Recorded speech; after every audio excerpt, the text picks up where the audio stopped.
itu dengan menasihati dengan kebenaran. Dan kebenaran itu harus punya kejelasan sumber. Dari mana? Dari Allah Ta'ala. Dan kalau dimaksud kebenaran dari Allah Ta'ala, artinya biasakan menasihati dengan pertama dan utama sekali membacakan firman Allah Ta'ala, kalamullah, kutip ayat Al-Quranul Karim. Dan sesudah itu dengan pesan-pesan Rasulullah Sallallahu Alaihi Wasallam. Ya, karena Nabi Muhammad SAW telah diabadikan dalam Al-Quran sebagai hamba Allah yang tidak pernah berbicara sebagai produk hawa nafsu. Wa ma yantiqu 'anil hawa in huwa illa wahyun yuha. Apapun yang diucapkan Nabi Muhammad SAW bukanlah produk hawa nafsu, tetapi semata-mata bimbingan dari Allah Subhanahu wa Ta'ala. Masya Allah Ta'ala.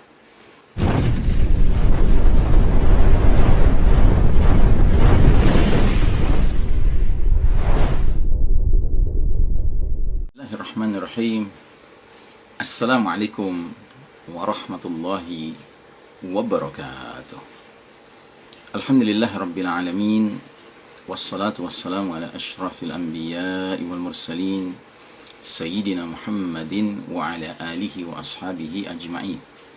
Faqala Allah Ta'ala fi kitabihil karim ba'da a'udzu billahi minasyaitonir rajim.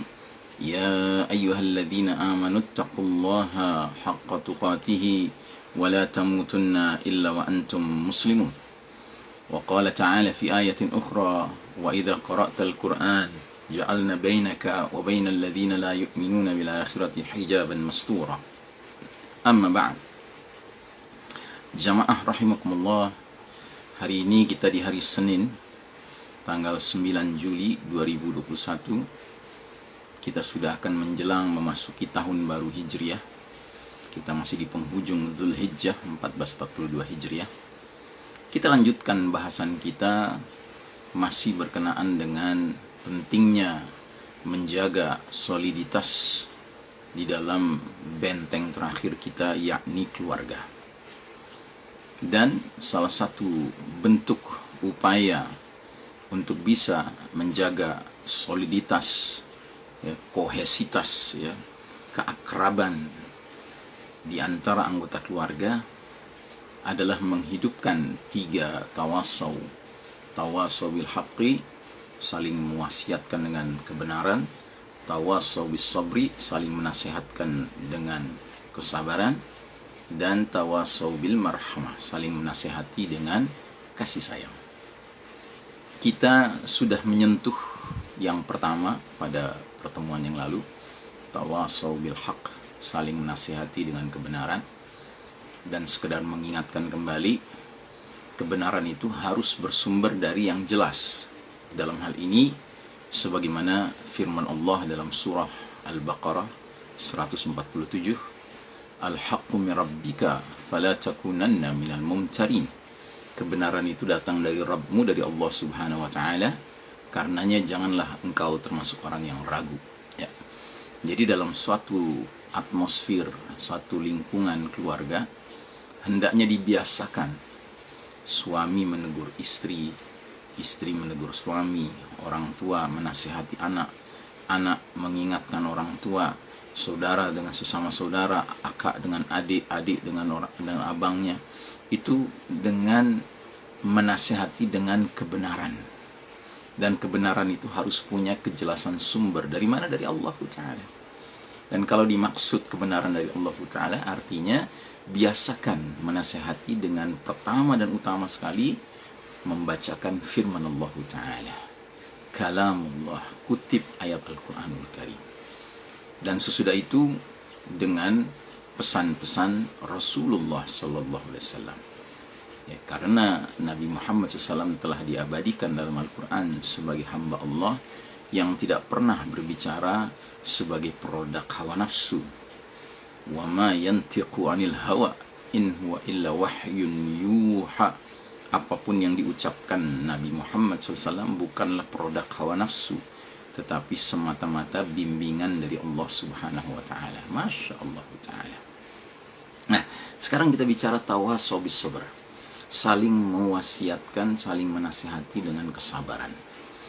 Kalau tawasaw bil haq, tujuannya hifdzul asalah, memelihara orisinalitas keaslian seseorang di atas siratal mustaqim. Maka tawasaw bis sabr itu tujuannya adalah hifdzul istimrar, memelihara agar seseorang itu di atas siratal mustaqim selalu continue bergerak, tidak berhenti, tidak stagnan, ya. Nah, karenanya mari kita lihat bagaimana Al-Qur'anul Karim berbicara tentang as-sabr, tentang as-sabirin, orang-orang yang sabar. Di antaranya bisa kita temukan dalam surah Ali Imran 146. Allah Ta'ala berfirman, "Wa ka'ayyin min nabiyyin ma'ahu ribbiyuna katsir, fama wahanu lima asabahum fi sabilillah, wa ma dha'ufu wa mastakanu, wallahu yuhibbus sabirin." Artinya, berapa banyak bersama para nabi telah berjuang, berperang, kalangan ribbiyun, kalangan orang-orang rabbani, kalangan orang-orang bertakwa, yang mana mereka mempunyai 3 karakteristik. Yang pertama, ma wahanu lima asabahum fi sabilillah. Mereka tidak lemah mental disebabkan musibah yang menimpa mereka tatkala mereka di atas jalan Allah Ta'ala. Yang kedua, wa ma dha'ufu, mereka tidak lemah penampilan. Dan yang ketiga, wa mastakanu, mereka tidak lemah aktivitas. Wallahu yuhibbus sabirin, dan Allah mencintai, menyukai orang-orang yang sabar. Jadi melalui ayat ini kita dapat simpulkan bahwa ciri orang-orang yang sabar itu hendaknya mengandung 3 karakteristik. Yang pertama, ma wahanu lima asabahum fi sabilillah. Mereka tidak lemah mental disebabkan musibah-musibah sebagai resiko yang mungkin mereka terima dikarenakan mereka istiqamah di jalan Allah Ta'ala.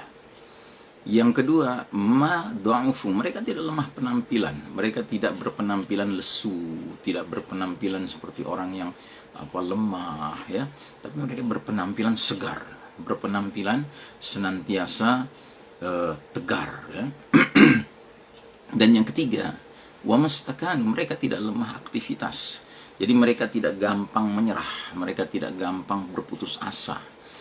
Tatkala mereka mengalami kesulitan-kesulitan, hambatan-hambatan, rintangan-rintangan karena ingin berada di atas jalan Allah, mereka tidak kemudian berhenti, mereka tidak kemudian meninggalkan tugas atau aktivitas dakwah tersebut. Tapi mereka mencari terus, ya, mereka kreatif dan inovatif di dalam melihat kemungkinan-kemungkinan untuk terus beraktivitas. Nah, inilah 3 karakteristik dari kalangan as-sabirin. Kalau kita mau lengkapi lagi, kita bisa juga ambil dari surah Al-Baqarah ayat 150-an. Itu disebutkan, wa basyiris sabirin, dan berilah kabar gembira kepada orang-orang yang sabar. Siapa mereka? Alladzina idza asabathum musibatun qalu inna lillahi wa inna ilaihi raji'un. Mereka lah orang-orang yang bila mana ditimpa musibah, mereka segera berucap, menyatakan kalimat istirja, kalimat inna lillahi wa inna ilaihi raji'un. Sesungguhnya kita berasal semuanya dari Allah Ta'ala, dan kita semuanya akan kembali kepada Allah Ta'ala. Begitu mereka mengucapkan kalimat istirja, kembali mereka sadar bahwa perjalanan di dunia yang sementara ini, yang fana ini, adalah perjalanan yang mau tidak mau mengandung bala, mengandung fitnah, mengandung ujian, cobaan. Ya, justru disitulah dia harus menyadari bahwa semakin dia sabar, semakin dia istiqamah, semakin dia akan menerima dijanjikan oleh Allah Ta'ala thawab, ajrun azim, balasan, pahala, ganjaran yang mulia, yang besar di sisi Allah Ta'ala di akhirat kelak nanti. Saudaraku rahimakumullah, semoga kita memiliki semangat untuk senantiasa tawasaw bis sabr, saling mewasiatkan untuk bersabar dengan sesama anggota keluarga kita, suami terhadap istri, istri terhadap suami, orang tua terhadap anak, anak terhadap orang tua, saudara terhadap saudara, kakak kepada adiknya, adik kepada kakaknya, abang kepada adiknya, adik kepada abangnya, sesama adik satu sama lain, dan seterusnya. Kalau ini kita ciptakan, kita usahakan untuk diwujudkan dalam keluarga kita, mudah-mudahan keluarga kita menjadi keluarga yang hifdzul istimrar, bisa memelihara kontinuitas ya, untuk berada terus menerus di atas siratal mustaqim. Wassallallahu ala nabiyyina Muhammadin wa ala alihi wa ashabihi ajma'in. Assalamualaikum warahmatullahi wabarakatuh.